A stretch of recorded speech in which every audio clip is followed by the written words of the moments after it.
Colorado's 3rd district. Now we're at 80%. It's coming in real slow, but you can see Adam Frisch, the Democrat, 3 points ahead of Lauren Boebert, the Republican here. That would be a monster upset, obviously. Tight race against Lauren Boebert. What's the meaning if Lauren Boebert, the second most popular QAnon congressperson in MAGA, what if she loses? And what job will she have? Because I don't even think shooters exist anymore. I don't think shooters exist anymore. Well, I guess it might be a gain for OnlyFans. I don't know what you would do in this scenario, but I think that for symbolically to take out one of the poster childs of the MAGA movement, someone who has been an absolute disgrace to the office that she holds, would be a great feather in the cap and would, I think, cement the fact that this has been an absolute unmitigated disaster for the MAGA wing of the Republic. Several days later. Hey everyone, great news tonight as almost all the votes have finally been tallied. I'm told that there are less than 200 votes outstanding, which makes me so happy to announce we have won this race. With this victory and with Republicans in control of the House of Representatives, we can focus on the issues that actually matter most, including getting inflation under control, increasing our domestic energy supply, securing the southern border, and being a strong check on the White House. Now, over the next couple of weeks, this race will have an automatic recount, which will be completed in early December. My campaign team and our lawyers will definitely make sure everything is conducted properly. Past recounts in Colorado have resulted in far fewer votes being adjusted than anything that could affect the current outcome we're seeing tonight in this race. So come January, you can be certain of 2 things.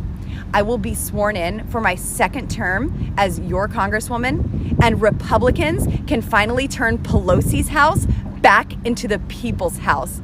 Boy, oh boy, oh boy, oh boy, oh boy. It looks like the leftists are not going to get their dreams of seeing Lauren Boebert on OnlyFans because her opponent has now conceded this race. Okay, if you guys weren't aware, Lauren Boebert, who was a part of the kind of Freedom Caucus, the MAGA Republicans, she was in a tight race with Democrat challenger Adam Frisch, who is a local Aspen millionaire that was on the city council that decided to challenge Lauren Boebert in this district. And this race was unexpectedly tight, okay, extremely tight.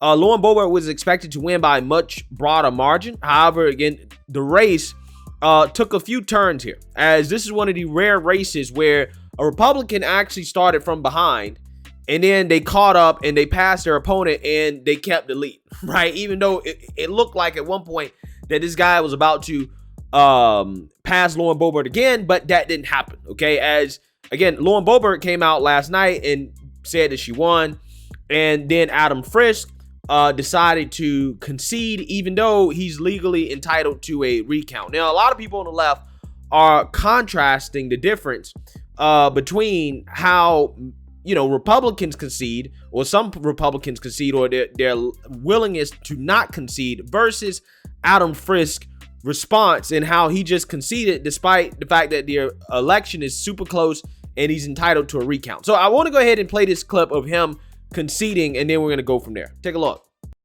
The voters have spoken, and while we showed great progress, I remain down by a few hundred votes. This small margin triggers an automatic recount in Colorado's election system. This recount is what Colorado voters have asked for in order to maintain trust in the election system, and it's likely the Secretary of State will mandate this recount in the coming weeks. We are not asking for this recount. It's one that the citizens of Colorado mandate through our election system. We believe in the integrity of elections in our great state of Colorado and are supportive of this recount to ensure continued faith in the security of our elections. However, the likelihood of this recount changing more than a handful of votes is very small, very, very small. It'd be disingenuous and unethical for us or any other group to continue to raise false hope and encourage fundraising for a recount. Colorado elections are safe, accurate, and secure. Please save your money for your groceries, your rent, your children, and for other important causes and organizations. I just got off the phone with Representative Boebert. I called her to formally concede this election. Please know that in the coming weeks, I will pause and reflect on this race. how I can continue to work for the people of Western and Southern Colorado and of this great nation. Yeah, so you seen that, you heard that. This guy is only down by a few hundred votes, okay? He's entitled to a recount, yet he's choosing to concede the race. He's choosing to concede. Now, the left obviously is falling for this virtue signal because that's what it is. It's a virtue signal. It actually really doesn't mean anything except that he probably didn't actually want to represent that district in the first place if he's conceding when he's entitled to a recount and he only lost by a razor-thin margin. The left is falling for this, and they are applauding him, saying, look, this is what you're supposed to do. You know, before the ballots even all the way counted, and even though you only lost by a few hundred votes and you're entitled to a recount, you're supposed to just concede, right? As if, you know, there could not possibly be any change in the results after the recount. It is 100% certain because the elections are 100% safe. All the ballots are counted right the first time. It's secure. Don't worry. There are no mistakes. No possible way there's any mistake. Okay, you got to go with the initial result. Hey, if he wants to do that, if he wants to give up, because that's what he's doing, he's entitled to that. But I don't think he should be congratulated for it, right? I don't think it's anything he should get a special gold star for, because as a politician, whether he's a Democrat or Republican or anybody else, he's entitled to make sure that all the votes are counted correctly. He's entitled to do that. I would not blame him. I would not come out here and be mad at him if he said, you know what, I'm going to stick it out until the end, until we know for certain, until we get a recount because the margin is so thin. I might think he's a hypocrite, especially how, you know, he talks up the whole election talk and criticizes Republicans for refusing to concede. He'd be a hypocrite, but I wouldn't disagree with what he's doing, right? As again, there are some Democrats that are upset about this. They're saying, no, why the heck would Adam Frisch concede? They were so dang close and headed towards a recount. Anyone know why he gave in?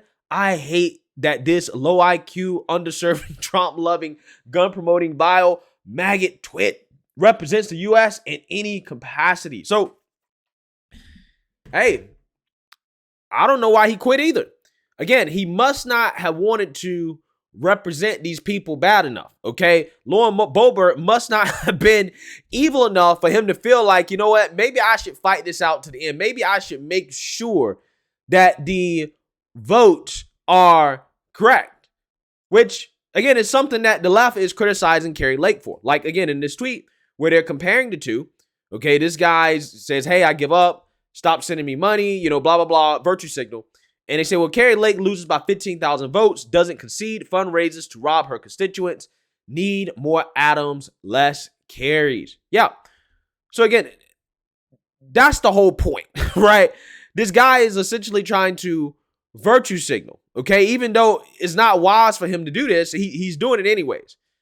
So speaking of Kari Lake, obviously the mainstream liberal media has something to say. They have to chime in on Kari Lake and the fact that, you know, she is doing what she's legally allowed to do, which is to make sure all the votes are counted correctly. He did.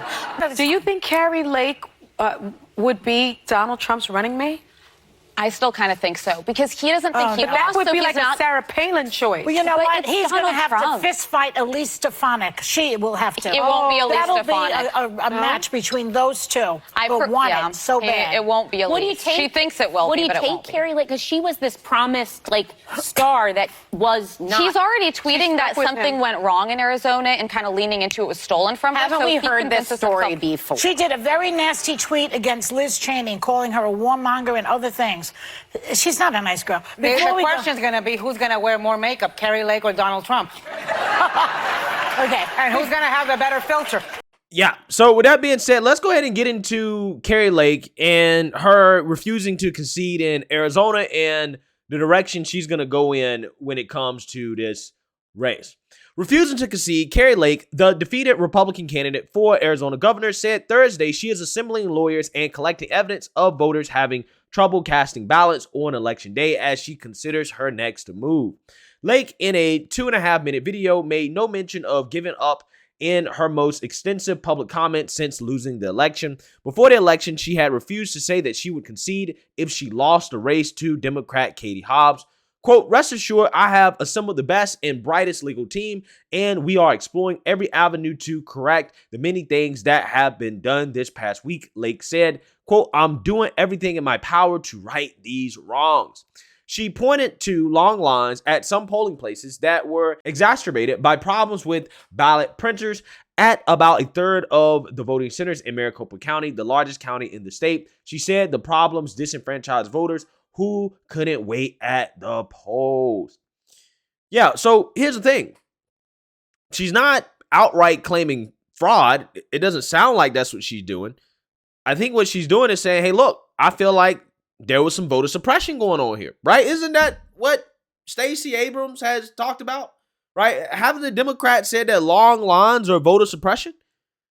So apparently, Kari Lake, there's a problem when Kari Lake comes out and says, hey, look, sounds like some voter suppression is going on here. So again, when Stacey Abrams screams voter suppression, it's legit. When Kari Lake says voter suppression, it's not legit, right? Because again, long lines are voter suppression, according to Democrats. County election officials said that all ballots were counted and that voters could go to any polling place in the county, many of which had little to no line, with wait times posted online. Election officials traced the problems to a printer setting that sometimes led to ballots printing too lightly for the on-site tabulators to read. They said they used the same settings in the August primary and for pre-election testing, and there was no widespread issues. About 17,000 ballots were not scanned at precinct-based vote counters and were instead placed in a collection box to be counted by more sophisticated machines at the county's election headquarters. The collection box has come to be known as Box 3. Bill Gates, the Republican chair of the Maricopa County Board of Supervisors, has blamed state GOP chair Kelly Ward and other prominent Republicans for causing delays and long lines because they told their supporters not to use Box 3. Quote, this team, we have accepted our responsibility in this, Gates said Monday, but I am not willing to accept responsibility for issues that were caused by others, and it is clear to me that those lines were longer because leaders in one party were spreading misinformation. Republicans asked a judge to extend the hours at polling places because of the issues. The judge declined, saying they presented no evidence anyone was disenfranchised. Again, this is all the same stuff that Democrats have dealt with their voter suppression claims, right? That, hey, there's no evidence that anybody's been disenfranchised here. But when they make those claims, it's totally fine, regardless of the evidence that they have here. Okay, I'm just pointing out the hypocrisy because Kari Lake, it seems to me, more so than anything, she just said, look, I want to make sure all the votes are counted, right? I want to make sure everybody's votes are counted. I don't think she's actually made any solid, concrete accusations yet, okay? But they're smearing her as an election denier, such and such and such and such and such. But again, when Democrats make these same similar claims, crickets. They're allowed to do that, right? They're allowed to just fight. Democrats voted overwhelmingly via ballots received in the mail. In-person election day votes heavily favored the GOP because Lake and other prominent Republicans had claimed it was more secure, which election experts dispute. Whatever the Democrats are doing with mail-in ballots, that's what Republicans need to start doing, right? That's what Republicans need to start doing. Lake has said little since the Associated Press and other news organizations called the race for Hobbs on Monday. Late Wednesday, she posted video with clips from the campaign trail set to the lyrics, quote, I won't back down. In her video Thursday, Lake said Hobbs, who is currently Secretary of State, should have recused herself from any role in the election. The Secretary of State creates election procedures and certifies equipment, but her office does not count ballots, a task that is done by the state's 15 counties. Lake was in Florida Thursday to attend the America First Policy Institute luncheon at former President Trump's Mar-a-Lago club. According to people who were at the luncheon, she was given a standing ovation when she entered the room. AFPI, a Trump-aligned think tank, is holding a conference at Mar-a-Lago this week.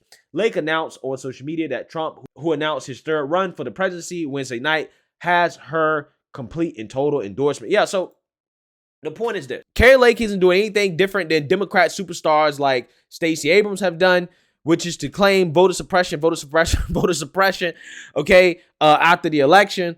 And I just think that is so weird how Democrats are allowed to make whatever claims they want about the election. and they're not judged for it, and they're not called out on their hypocrisy. But when Republicans do what they're legally allowed to do, there's an issue. When Democrats do what they're legally allowed to do, no, they're just fighting for social justice. You see the difference here? I don't think Kari Lake has come out and made any outright claims yet about the Arizona governor race. It seems like she's just saying, look, I want all the ballots to be counted. We want to make sure everybody's vote was counted. And people are just up in arms about it. When, I mean, again, she is entitled to ask questions if she wants to ask questions. Now, again, if the legal process doesn't work out for her, then, I mean, it is what it is. Katie Hobbs will be the governor of the state, and that's it, right? And it's over with at that point. Again, I don't see what people are so upset about, what they freak out over when it comes to this type of stuff.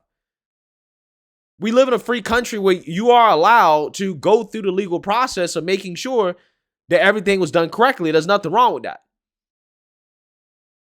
And it is anti-American to sit here and act like you don't have the right and the freedom to do that, right? That's what really bothers me about this. So let me know what you guys think. Make sure you like, comment, and subscribe. Most importantly, share a Black conservative perspective. Peace.